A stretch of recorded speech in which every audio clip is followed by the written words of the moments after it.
Away. That was it. And then I guess from Kansas you got options. You can carry on the Route 66 to Albuquerque, which I hear is a bit more interesting. But I always get a sniff of. Well, I'm not much of a sightseer. I like to know where I'm heading to, and I like the challenge of getting there. So San Francisco was kind of my goal. So from Kansas, from St. Louis, I just went straight west on the 50 and on the 42, I think, straight across Kansas, aiming for the Rockies. I kind of attempted to go down to Santa Fe and skip around the bottom of the Rockies.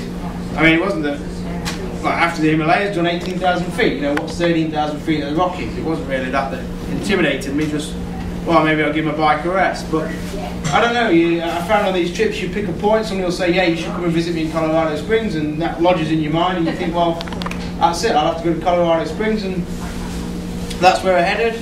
And from there, west over the Rockies. And I must say, Colorado was, you know, an amazing state. I loved it. I love the amount of riding you can do out there, the dirt lanes, and the way you can get off the main highways and take the cut across the dirt trails that run. You know, you've got basically the roads form squares, and you can take the dirt trails, like 70-mile dirt trails, across corners and things like that. And you know, I've been told. Well, I got to Lake City. Somebody said, "Oh, why don't you take Cinnamon Pass?" All right, Cinnamon Pass. I expected it to be like all the others.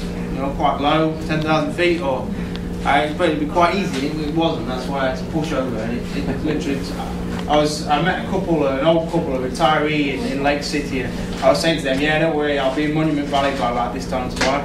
I'll do 600 miles tomorrow, including Cinnamon Pass."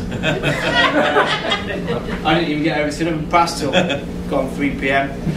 And but I love those. They're the highlights, really. You know, when you get up and sweat and you know you're on an adventure. Then when you get off and pushing, because you think, well, nobody's going to come and help me push. And I dared turn around and go downhill because that's cheating. And that couple down in Lake City will say, "I told you, it's steeper than you thought." So I guess you know, onwards and upwards, really. And it was quite funny that when I got to the top of the pass and went down the other side, I met a couple in a pickup truck, and they said, "Oh, we heard somebody screaming in the valley." Yeah, that was an idiot. I was screaming, pushing in agony. And so from there, I mean, from Colorado, you've got lots of options. I'd done Monument Valley before, about 10 years ago, on an organised tour, and I love Monument Valley. So I headed there, and yeah, just had a nice evening on a couch.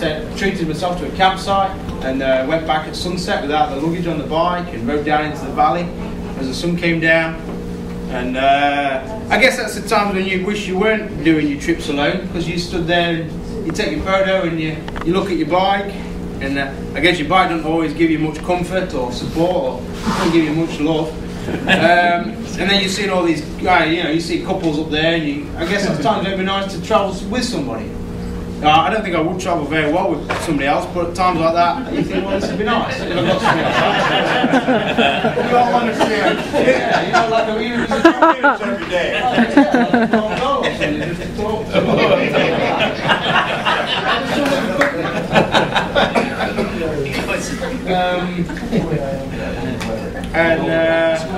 so Monument Valley, then. Well, I really enjoyed America from that point on. From Colorado on, to be honest, the east side, the Midwest and the east, had been a challenge. It had been an eye-opener. I'd seen places like Detroit, Chicago, and then Kansas, which was like nothing. It was like less than nothing. 3 days of less than nothing, just corn. It was dead. It was that hot. And people who kind of, yeah, they weren't curious. So for 3 days, I didn't really have a conversation with anybody, and I was getting a bit bummed out by America, to be honest. I was telling you, well, to be honest, I weren't really warming to it. I was thinking, well, I don't really like this place very much. Because I can't remember what it was like in Thailand, where everybody meets curious, and they want to talk to you, and friendly, and they give you gifts, and they want you to have dinner with them, and you've got this amazing experience with the people. Because I'm not much of a sightseer anyway, so I prefer to meet people. I mean, so far in all that distance, maybe like 3,000 miles, I've not really met many people. It kind of, I thought, well, what am I doing? Why am I doing this, really? It kind of had no real purpose. But then over in the Rockies, I started meeting loads of people. And I just like the way, you know, you'd meet a greengrocer who worked in a shop in the middle of a village in the middle of nowhere, and he'd want to talk to you about the NHS in England. Obviously, you guys have got the big Obamacare and whether it's good, whether it's bad, and he doesn't know. He'd been told NHS was terrible. Is it terrible? Well, it depends what you stick with. And, you know, so you get into all conversations like that, and I love that kind of conversation. It's kind of it's the purpose of traveling. It's the point of traveling, to meet people and to learn things. And I guess I have learned a lot traveling across America. I think it's nice that you know, with the shared language. With the first trip, I obviously couldn't communicate that well with Indonesians or Thais. You could exchange pleasantries and do the basics. What's your name and how old are you? You could write it down, things like that. But you couldn't. You never really got to the bottom of what was going on in their minds, what was the local issues. Whereas coming across America has been really, I guess, educational more than anything else. Moved on to Grand Canyon. Not so keen on Grand Canyon. I guess it's because you kind of just stand and look at it, and it's amazing. But then you turn around, and you kind of, I don't know, I kind of forgot about it as soon as I turned away. I described it on Facebook as just a big hole in the ground. It almost feels as though it's, it's like a man-made crevice to attract German and French tourists.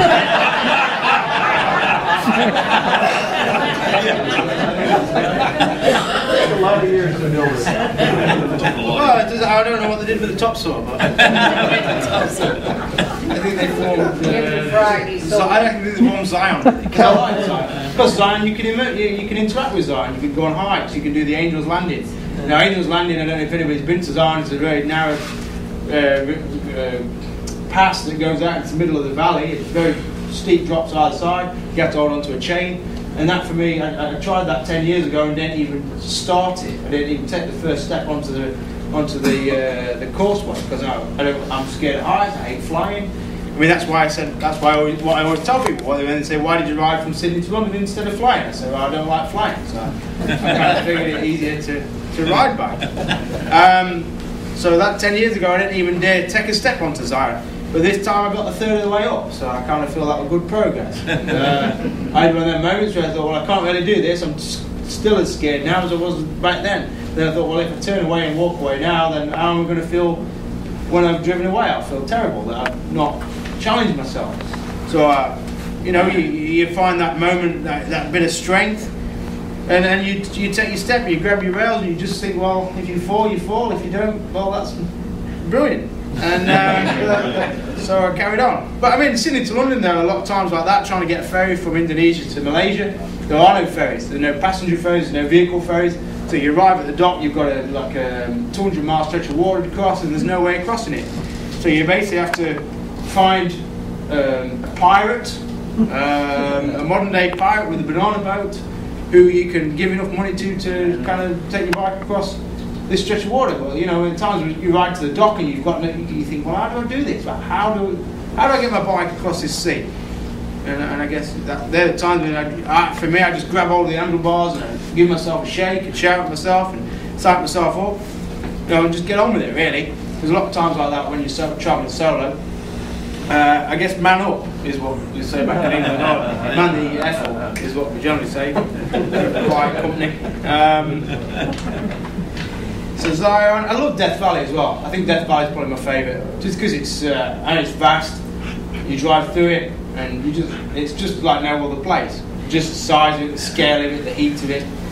I love Death Valley. I don't know why, but it just had a real impact on me. I'd love to go back. I'm quite sad to leave it.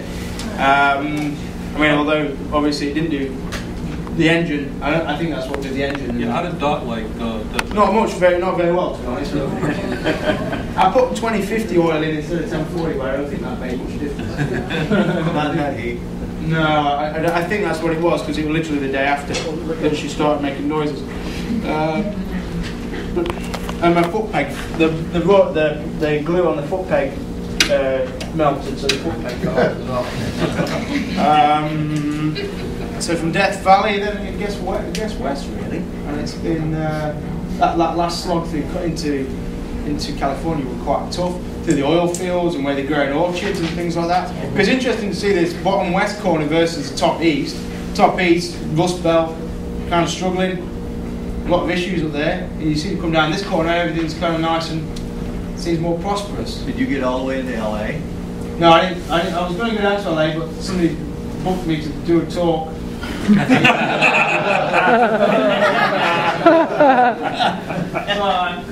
Rich Crass. You'd see more stoplights than you ever wanted to imagine if you went to LA. To be honest, I've been bummed out by cities. Cities are hard work because I've got to go in the back roads. I've got to pull the local roads into them. So I really have to fight my way in and fight my way out. Yeah, to be honest, LA was probably one city too many. I mean, Vegas, I went through Vegas. I'm not a big fan of Vegas, I've got to be honest. I think, again, it's down to perspective when you enter, on the local roads and you see all the closing down motels and all the, the hookers and things walking the street. It kind of changes your perspective when you get to the centre. A lot of people come up on Facebook and say, oh, you're too hard on Vegas. So I had an amazing time with friends and stuff. And I guess if you flew into Vegas and got a taxi straight to the nice hotel and went to the casinos and got given free drinks until you were merry, then I guess you'd have a great time. I always feel sorry for like Superman and Batman who are outside